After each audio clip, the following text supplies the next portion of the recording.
So tomorrow we're going to be installing a full wall of this blackened aluminum, which is like the color is all rub bronze. Really fun to peel off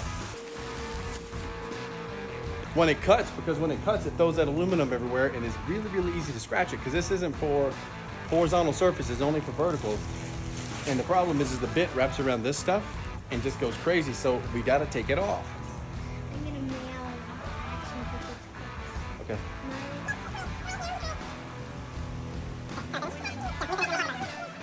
Okay, great.